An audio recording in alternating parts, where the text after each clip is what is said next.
Le coin lecture.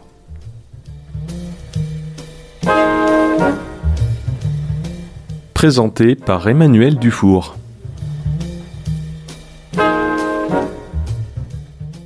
Chères auditrices, chers auditeurs, bonjour et bienvenue dans ce 23e numéro du Coin Lecture, l'émission de Radio Libres en Périgord dédiée à la lecture de textes d'autrices et d'auteurs locaux et contemporains. Aujourd'hui, nous allons découvrir un texte de L.O. Lingat. L.O. Lingat est née et réside à Périgueux. Elle a été professeure de français avant de décider de se consacrer entièrement à l'écriture. Autrice déjà prolifique, L.O. Lingat s'est lancée dans une saga dystopique post-apocalyptique intitulée « Le miroir des égarés ». Le texte que je vais vous lire aujourd'hui est le début du premier tome de cette saga, Un monde sans nom. Bonne écoute.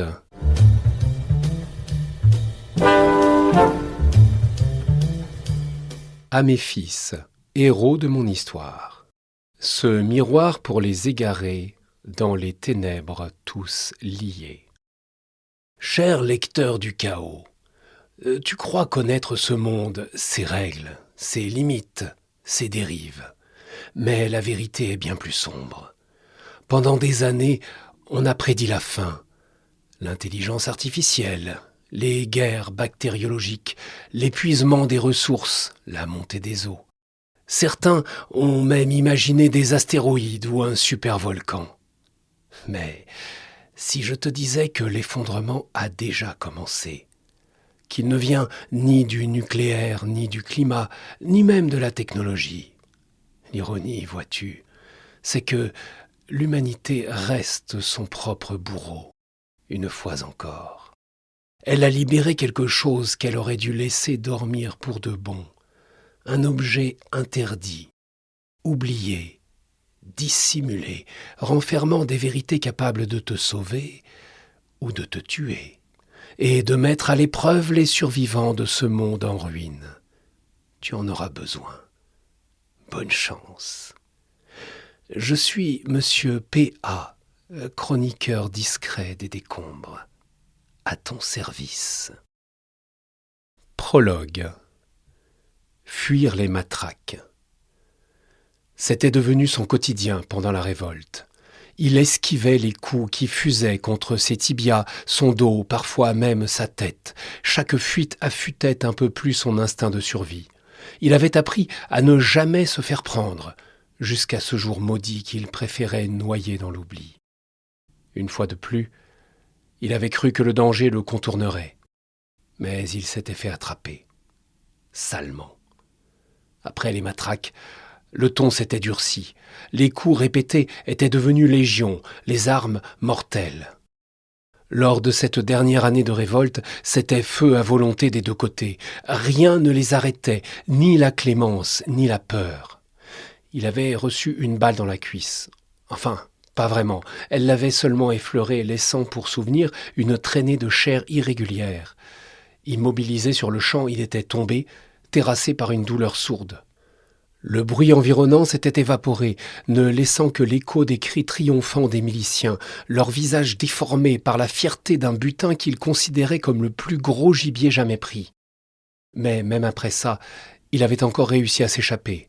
Le corps en miettes, les poumons en feu, il s'était extirpé du piège, jusqu'à ce qu'elle le trahisse, et qu'il se fasse cueillir, cette fois, sans un bruit.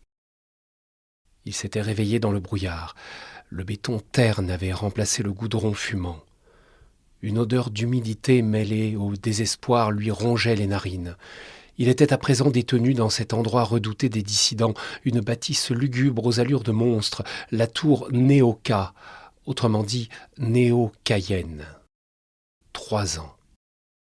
Cela faisait 3 longues années que les jours s'égrenaient, tous semblables, rythmés par les travaux imposés par la milice qui régnait sur les lieux. Réparation, nettoyage, tri.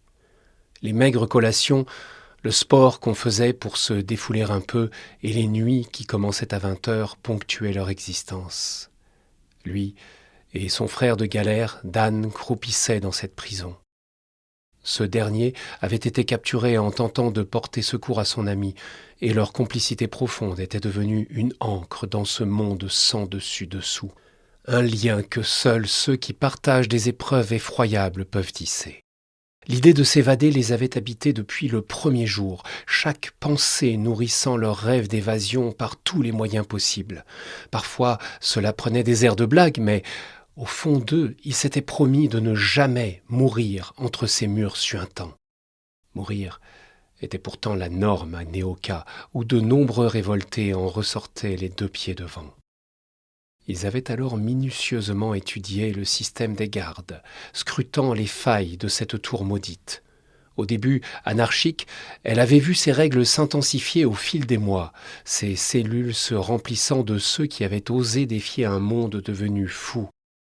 Pourtant, c'était aussi un système jeune et corrompu, où se livraient des luttes de pouvoir, des trafics en tout genre, et où les pires égaux s'épanouissaient, indifférents à la détresse des captifs. Chaque homme et chaque femme ici représentait une main-d'œuvre opprimée, soumise aux humiliations quotidiennes, quel que soit son âge, son passé, sa couleur de peau. Toutefois, pour beaucoup, la question demeurait sans réponse. Était-il mieux ici, dans cette cage bétonnée, ou à l'extérieur, dans un monde devenu un champ de ruines ? L'incertitude les rongeait, tiraillés entre la peur d'un dehors dévasté et le mépris pour leurs conditions. Mais pour Joe, c'était différent. La liberté n'avait pas de prix. Même si le monde était devenu effroyable, il savait que survivre malgré le prix valait tous les risques. Ah, très cher lecteur, chaque évasion est une danse entre l'espoir et la désillusion. Les murs peuvent être plus oppressants que la mort, mais même les chaînes les plus solides peuvent être brisées par un désir ardent de s'en défaire. Monsieur P.A. Et c'est ce qu'il s'était promis depuis le premier jour, ne jamais céder, ne jamais laisser Néoka lui voler ce qui lui restait d'humanité. Il savait que s'il cessait d'y croire, la tour le broierait comme tant d'autres. Celle-ci, massive, morne, se dressait tel un phallus grisâtre au milieu des eaux noires, sans nom ni mémoire. Au sommet, un fanion défraîchi flottait, orné de fleurs d'immortels, emblèmes de la milice. Ces fleurs d'un jaune vif portaient bien leur nom. Leur vrai symbole résidait dans leur capacité à sécher tout en conservant leur port et leur couleur, même une fois fanées. Indestructible et perfide, elle incarnait pleinement la milice dont les rangs ne cessaient de grandir, la rendant immortelle à son tour. La nuit, les lumières blafardes qui perçaient le ciment conféraient à la tour une apparence tentaculaire, si bien qu'elle semblait émerger des profondeurs. Les cellules, d'à peine 4 mètres carrés, étaient équipées d'une paillasse à même le sol et de toilettes minuscules. L'enfermement avait été intolérable pour beaucoup de prisonniers et certains s'étaient donné la mort, n'ayant aucun espoir de sortie. Un lacet, un objet tranchant, peu importait l'instrument, tant que la douleur liée à ces 4 murs cessait. D'ailleurs, si les tâches exigées n'étaient pas réalisées correctement, ils pouvaient être exécutés sans sommation. Les miliciens ne s'embarrassaient pas de bouches à nourrir improductives. Dans cette tour, la désespérance s'alimente de la résignation, mais sache, ami lecteur, que même les ténèbres les plus épaisses ont leurs failles. Un éclair de lucidité peut tout illuminer, même une âme perdue. Monsieur P.A. Joe, lui, avait choisi de croire à cette faille, aussi mince fût-elle. Comme toute institution, ce centre de rétention était structuré selon une hiérarchie bien définie. En bas se trouvaient les subalternes, suivis des officiers et des responsables. Tout en haut de cette pyramide de pouvoir, Christian. Implacable, intouchable, inébranlable, jusqu'à ce que Joe le fasse vaciller. Peu scrupuleux, il ne se préoccupait que de ses propres intérêts. Si une situation ne lui convenait pas, il n'hésitait pas à faire disparaître tant les documents que les personnes. La milice, façonnée de toutes pièces par Maxwell Miller, le dernier milliardaire encore en vie, agissait selon ses ordres depuis le bunker de luxe où il s'était retranché. Bien qu'il ait créé cette organisation pour contenir les populations, il n'avait finalement que peu de contrôle sur ses opérations. Cela laissait à Christian une liberté d'action quasi totale, lui permettant de faire ce qu'il voulait. La milice ramenait à un passé révolu historiquement douloureux, à une époque où l'oppression gangrénait déjà la société. Cette force paramilitaire était le symbole même de la brutalité et de l'injustice, se nourrissant du chaos ambiant. Par des méthodes violentes et impitoyables, elle exerçait une emprise terrifiante sur le peuple, devenant un instrument de répression et d'exploitation de la vie humaine. Du haut de son trône de cendre, Christian était impliqué dans toutes les manigances tant qu'elles lui offraient une satisfaction personnelle. Il incarnait l'individualisme à son paroxysme, un sociopathe en puissance. Miller et Christian entretenaient une relation complexe, marquée par une méfiance mutuelle et un opportunisme croissant. Le milliardaire trouvait en ce responsable un outil précieux pour maintenir son pouvoir, mais il ne cachait pas son mépris pour lui, le considérant comme un simple exécutant sans valeur réelle en dehors de son utilité. De son côté, Christian nourrissait une rancœur profonde envers Miller, animé d'une jalousie intense envers son pouvoir et ses ressources. Il voyait en lui un obstacle à ses propres ambitions, un homme dont il méprisait tout, mais dont il dépendait tant que leurs intérêts restaient alignés. Leur dynamique ressemblait à une lutte de pouvoir où chacun tentait de devancer l'autre sans jamais se dévoiler pleinement. Mais laissons là leur querelle d'ego, car aujourd'hui, l'événement qui comptait, c'était la cavale de Joe. Son récit prenait un tournant décisif. Il avait réussi à s'évader. Il n'avait même pas le temps de réaliser. C'était un moment d'une ampleur qu'il ne revivrait sans doute jamais. Il ne savait pas où il allait, mais il devait disparaître maintenant, avant que le rituel immuable du jour ne débute sa danse quotidienne. Sinon, il le tirerait aussi facilement qu'un lapin. Il avisa une chemise à carreaux jetée là sur une caisse éventrée, rouge sombre, rayée de noir, trop grande pour lui. Il ne savait pas à qui elle appartenait, mais en cette nuit glacée où il était traqué, elle ferait l'affaire, un gilet de survie, rien de plus. Il la passa par-dessus son débardeur sale, le tissu rêche lui râpant la peau, puis s'enfonça à nouveau dans l'obscurité. Un feu d'artifice d'adrénaline jaillissait dans ses veines. Ses pieds frappaient le sol avec une urgence désespérée, chaque pas résonnant comme un tambour de guerre. L'air frais de la nuit lui fouettait le visage, emportant avec lui l'odeur écœurante du ciment défraîchi. Les bruits de la prison s'estompaient derrière lui, remplacés par le murmure lointain de l'eau, enveloppant son corps dans un cocon d'anonymat. Mais il savait qu'il n'avait pas de temps à perdre. Derrière lui, les alarmes commençaient à s'intensifier. Il entendait les miliciens et leurs chiens à ses trousses, les aboiements se mêlant aux voix rugissantes, déchirant un ciel éteint. Les étoiles semblaient avoir abandonné ce monde en décomposition, et un plafond noir menaçait de céder à tout instant. Il savait aussi ceci, courir ne suffirait pas à effacer son crime. Pendant la révolte, il s'était battu. Il n'avait jamais fait de cadeau. Il avait frappé, avec hargne, riposté, avec violence, parfois jusqu'à l'épuisement. Mais il n'avait jamais tué. Ou alors, involontairement. Ce n'était pas par naïveté, ce n'était pas seulement par humanité. C'était une promesse faite à Merwan, son maître, son sauveur, son repère dans le chaos. Ne jamais franchir la ligne rouge. Jusqu'ici, il avait tenu. L'image de Christian hantait son esprit, tel un spectre maléfique. En effet, lors de son évasion, il avait croisé le regard de celui qui avait détruit son enfance. Pourtant, le sentiment d'avoir ôté une vie, même celle de son ennemi juré, pesait sur son âme telle une pierre. Et échapper à Néoka tout en ayant commis un acte de cette envergure ne pouvait que lui coûter la vie à son tour. Alors, il continuait de galoper, sans jamais se retourner. Chaque foulée résonnait dans son esprit, mêlée à la réalité crue et irrémédiable de son acte. Cette course effrénée ravivait en lui une autre fuite, celle de ses 11 ans, quand un drame avait brisé son enfance. Le sang pulsait dans ses veines, chaque battement de cœur murmurant que la vengeance avait été accomplie. Tuer Christian était un cri de désespoir résonnant dans le vide de son âme. Merwan lui avait enseigné que la vengeance ne résolvait rien, qu'elle le détruirait à petit feu. Mais Joe ressentait une satisfaction morbide d'avoir fait ce qu'il avait tant de fois envisagé.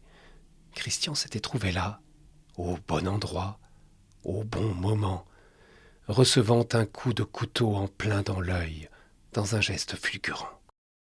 Il se revoyait, l'arme à la main, exécutant l'acte avec précision. Un codétenu lui avait procuré ce canif, un vieux truc rouillé à la lame émoussée, mais une lame reste une lame.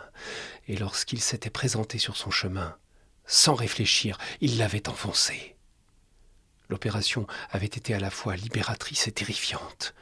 Joe n'avait pas prévu de viser l'œil en particulier. Chaque instant avant l'impact avait été un mélange explosif de rage et de soulagement, une justice expéditive pour l'enfant de 11 ans, celui dont cet homme avait volé l'innocence. Pourtant, il ne pouvait se défaire de l'image du sourire grimaçant de ce sale type, figé par l'angoisse et la surprise. Avec l'œil, il savait qu'il avait atteint le cerveau. Le chef de la milice ne se relèverait pas d'une telle blessure. Enfin, il le souhaitait, plus qu'il ne l'espérait. La vengeance avait maintenant un goût amer. Et au fond, ce n'était pas la mort de Christian qui le faisait réfléchir, c'était ce que ce geste avait réveillé en lui. Malgré lui, il eut cette pensée.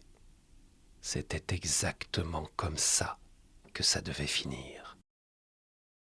Chapitre 1.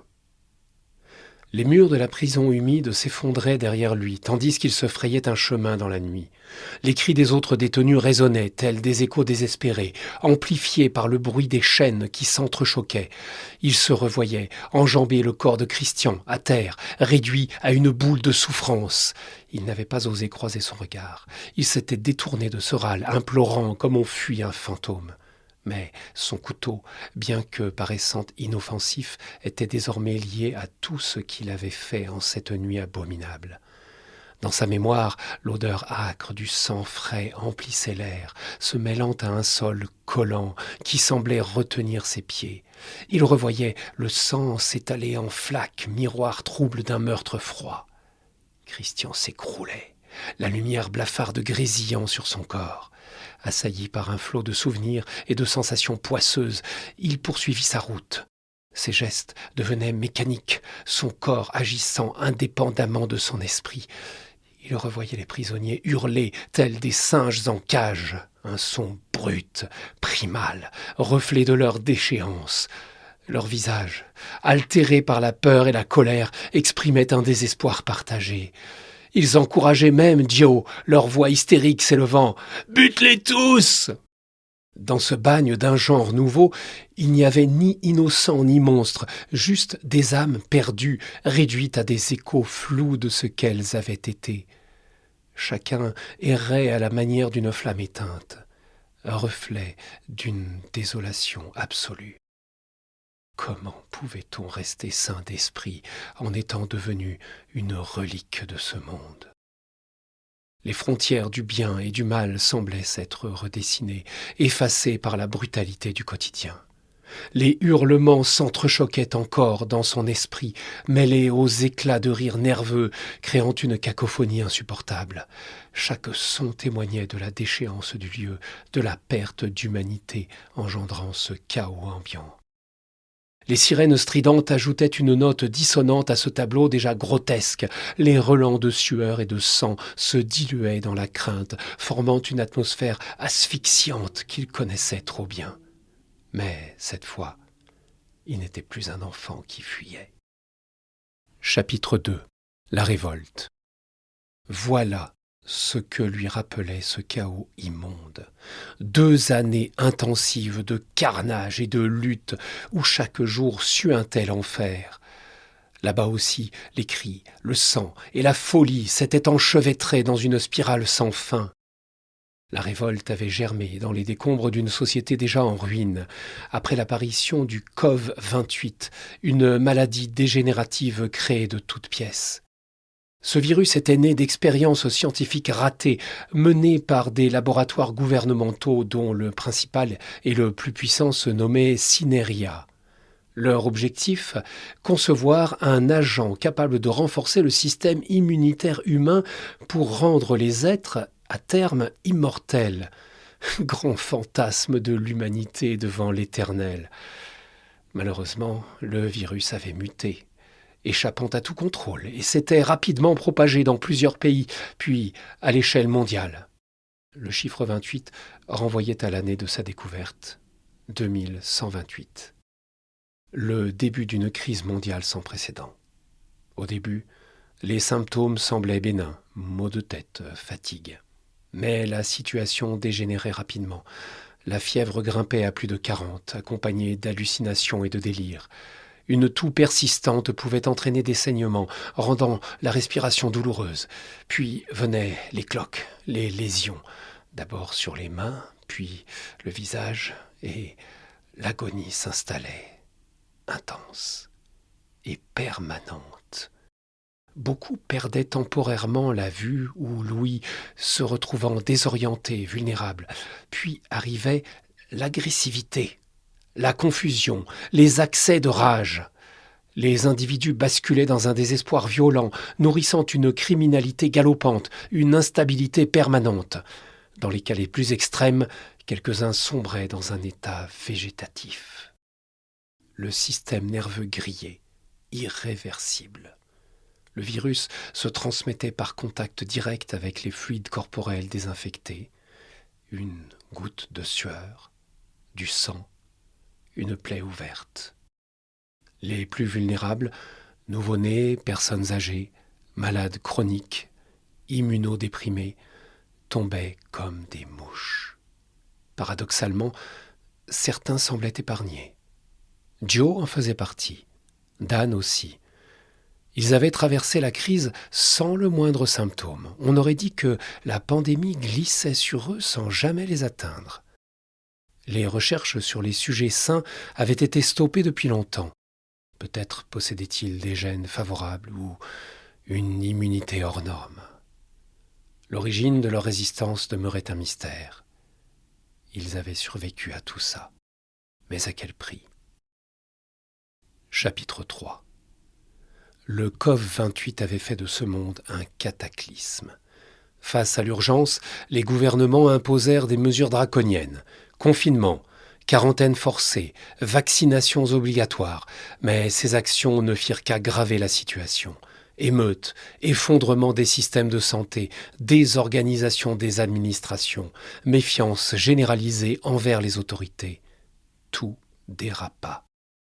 Les abus de pouvoir, les pénuries alimentaires et les violations des droits humains nourrirent un soulèvement populaire qui mena à ce mouvement qu'on finirait par appeler la révolte. Né de la désillusion, ce soulèvement visait à renverser la dictature sanitaire.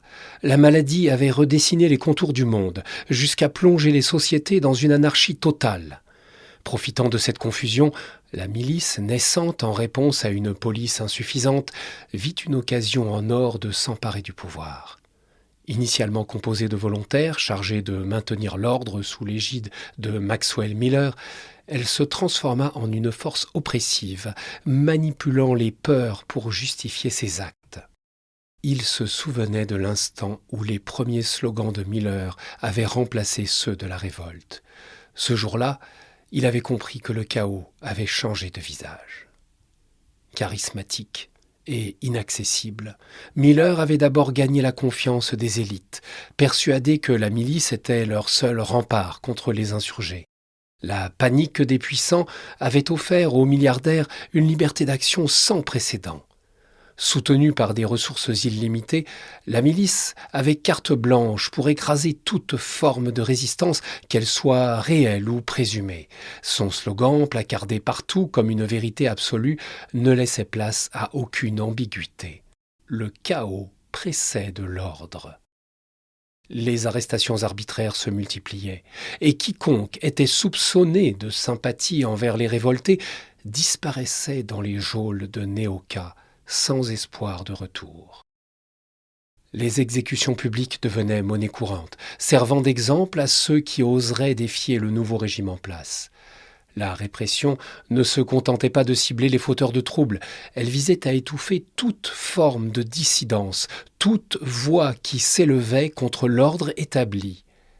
Les médias furent les premiers à tomber sous le contrôle strict de la milice, transformés en outils de propagande pour diffuser le message de Maxwell Miller. La stabilité, disait-il, ne pouvait être retrouvée qu'à travers la reprise du peuple par la force. Les quartiers rebelles furent rasés, les manifestations pacifiques réprimées, et bientôt le pays tout entier, qui lui aussi avait perdu son nom, se retrouva sous la coupe de cette dictature d'un genre nouveau. Les rues résonnaient des bottes de la milice, et la terreur s'insinuait dans chaque recoin de la société. Les anciens idéaux de justice, de liberté, avaient été sacrifiés sur l'autel de la survie. Miller, lui, voyait plus loin que la simple stabilisation. Il rêvait d'un empire façonné à son image, un monde où l'ordre absolu régnerait sous son joug et où la moindre tentative de rébellion serait écrasée avant même de naître. Les survivants du COV-28 souffraient souvent de séquelles chroniques, tant neurologiques que comportementales. La maladie n'avait pas seulement décimé des populations entières, elle avait aussi laissé derrière elle un héritage de méfiance et de traumatisme collectif. Les sociétés, désormais fragmentées, étaient marquées par des tensions intercommunautaires, chacun blâmant l'autre pour la catastrophe. Les laboratoires prospéraient au milieu de ce désastre, tandis que les gens tombaient les uns après les autres, d'abord dans le bruit, puis en silence. Le premier vaccin expérimental s'était révélé un échec meurtrier, suivi d'un traitement coûteux et addictif, pire qu'une drogue. La planète se vidait de ses habitants, comme on vidange une voiture.